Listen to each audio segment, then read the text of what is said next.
Hello, my name is WES MATHUR, and today we're covering Halloween in Japan based on my experiences celebrating Halloween here 3 times, as well as research I've done and first-hand encounters from my friends.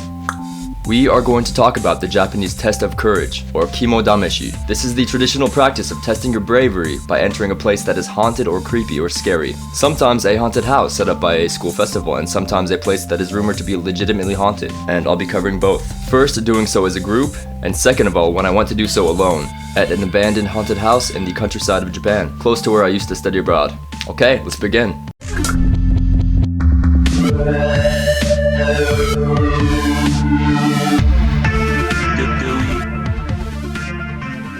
So, the most common translation of kimo dameshi is test of courage. However, kimo actually means liver, and dameshi does in fact mean test. So, a more literal translation would be kind of testing your guts. This kind of comes from the phrase kimo ga sowaru, which means sit on your liver. That refers to somebody acting brave or self-assured. In Japanese folklore, this practice dates back to the Heian period, possibly, where 3 sons of Fujiwari Kanei were rumored to have dared each other to go into a haunted place that was possessed by an oni. They would go in alone and they would bring back some sort of token that they went to the center of the house to show their bravery in face of the monster.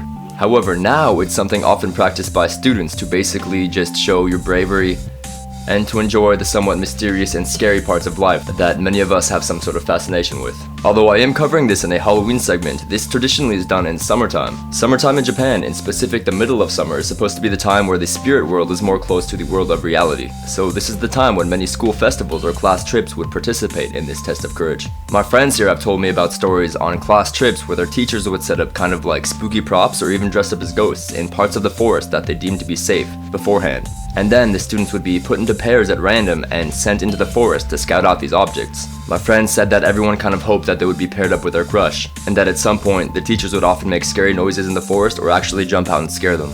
Everyone kind of knew this was coming, so it was more lighthearted fun, and I've even heard kind of an excuse to like hold your crush's hand or something. Or if you go with a friend, kind of freak each other out in the process. This is also a popular trope in many Japanese TV series or anime. However, more recently, as Halloween has come from the West into Japan, this has also become a tradition for people in Japan to take part in during the Halloween season. And here is where my personal story comes into play. So, now we go to my experience studying abroad in a small countryside town in Japan called Tsuru.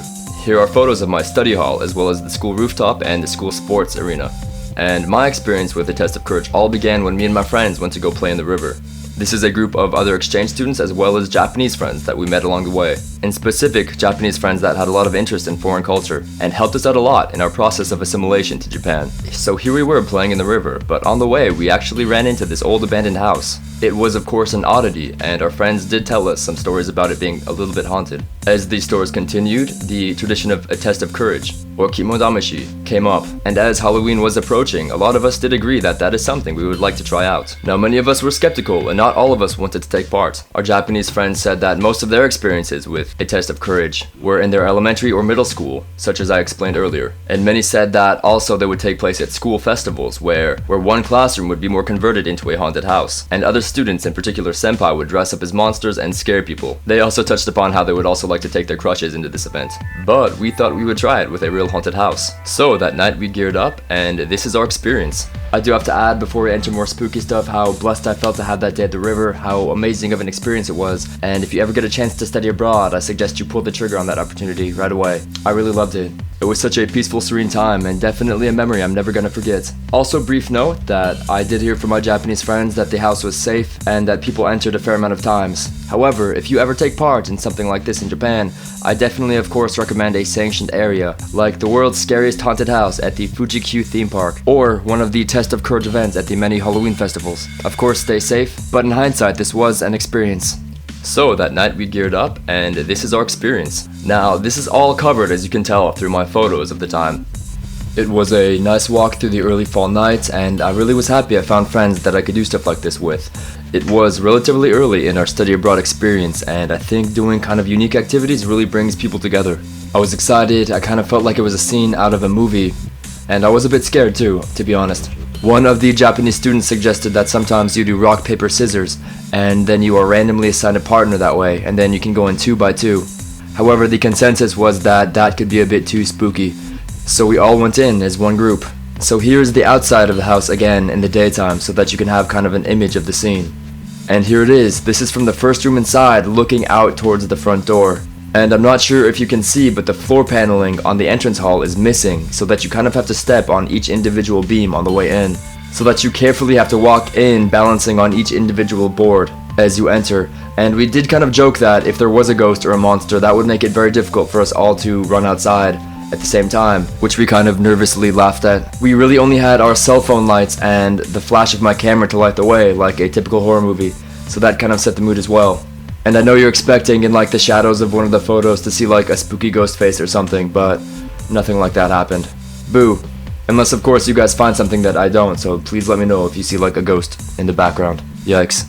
So we commented definitely on the vintage posters with all the faces blacked out, and the abandoned radios and fake flowers, and it did seem like definitely some local people had been kicking it here or using it as a hangout. There was graffiti on the wall, and everything was just in a state of great general disrepair. And the place was huge too. It seemed like it used to be an onsen or an old bathhouse, likely an old tourist attraction or a place for locals to relax that for whatever reason went out of business. So they had a full industrial kitchen with graffiti everywhere. They had a couple creepy things like old dolls and spooky eyes painted everywhere. So we joked about that also. And I'm so glad that we went in as a group, to be honest. Although later I did go in by myself, but I'll get to that later. I personally really do enjoy kind of like adventure and Japanese horror things. So I did enjoy this, but it was not without its sense of anxiety, to be honest. So we went deeper and deeper into the house. A lot of the stuff kind of looked like it was from a past generation, which was very interesting to me, although I didn't really want to touch anything here. But we were only about halfway in, so we decided to go deeper. Also, in Japan, homeless people are extremely rare, and there's also an extremely low crime rate, so we weren't quite concerned about running into anybody that may be squatting there, which may have crossed my mind if I was doing the same thing in my hometown of Los Angeles. So one of us had the great idea to start telling each other scary stories, many of them of Japanese ghosts called yurei. Yurei are like the typical ghosts you would see in The Ring or The Grudge, like long black hair in the face, pale, dressed in white. Usually you see them in the background and they slowly just get closer. And then we started seeing who could go into a dark room by themselves, and then we would take pictures doing that. And I don't know, I kind of enjoy this stuff every once in a while, so I did that a couple times. And it was starting to get a bit more and more spooky. In one of the last rooms we found a big bathhouse with a wall of windows facing outside and some graffiti everywhere like eyes and stuff too. Here we sat down for a while, one of our Japanese friends lit a candle, and we told some more scary stories. And then we just talked, and we kind of like bonded. We asked some more like interesting questions about each other, and that was it. We headed out, we walked back to the part of town that had our dorms, our apartments, and our university. It was fun, and now I see why people kind of do it. The interest in mystery and scary stuff aside, doing that with somebody is kind of like a great way to connect. And I love this whole town, by the way. It's an amazing, quiet, peaceful location with friendly people and a great aesthetic. So now a brief look into a school set up Japanese Halloween party, and then I'll get into why I went back on my own and that experience also.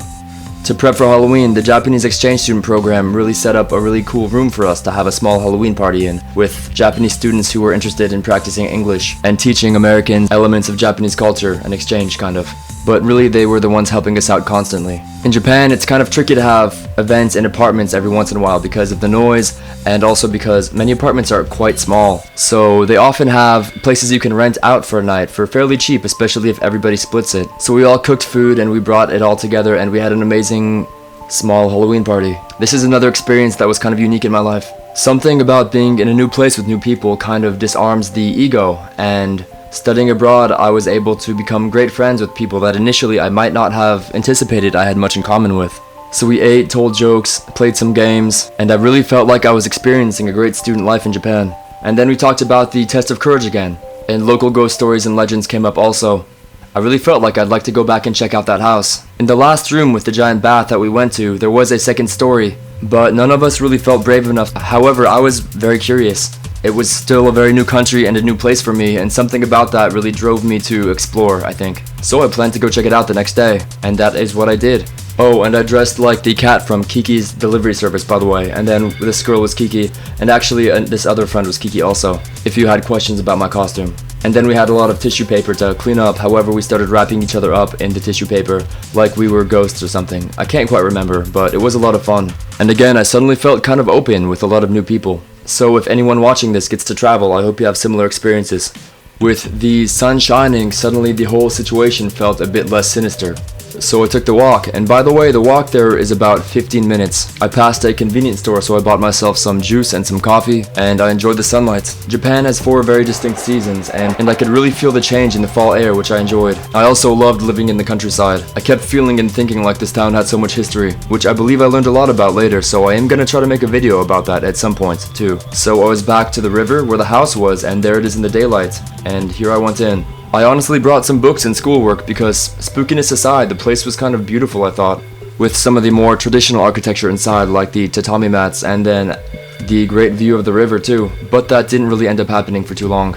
With the sunlight shining through the windows, through the trees, it really didn't seem that scary actually, and I found a giant room that seemed to be an old place for dining, or possibly events, dancing, or where people relax after they take their onsen or their bath. Here is where I did read a bit. I read a bit of manga and did some schoolwork. I know that is kind of strange, and I'm not sure why I did that, but I did always enjoy hiking and kind of exploring stuff. I read some of the graffiti, some of it said Arujen, which I'm not sure what that means, and the whole place kind of had a peaceful atmosphere. Then I did decide to try to go venture back, so I walked through the old kitchen, the old bathrooms, and I took photos of everything I really could. Another draw for me to come back here was my interest in photography. I had never seen a place like this before, and it did remind me of something straight out of a movie, so I thought I'd try to come document it. This was years ago, and I never did imagine I would make a YouTube video about this. However, I still have the photos that I found, and it's Halloween coming up soon, so might as well. Anyway, I passed the place that everyone was kind of scared to pass the previous time we came. You had to go outside for a little bit, and then there was a separate house at the very back that I found, and it was the very last unexplored area, so I decided to enter and go up the stairs. There was a single top room on the second floor, just filled with tatami mats, and it looked like it was a place for someone to stay, possibly the owner of the onsen or the owner of the bathhouse. It did have a great view of the forest, and actually a cool view of the town too from the opposite window.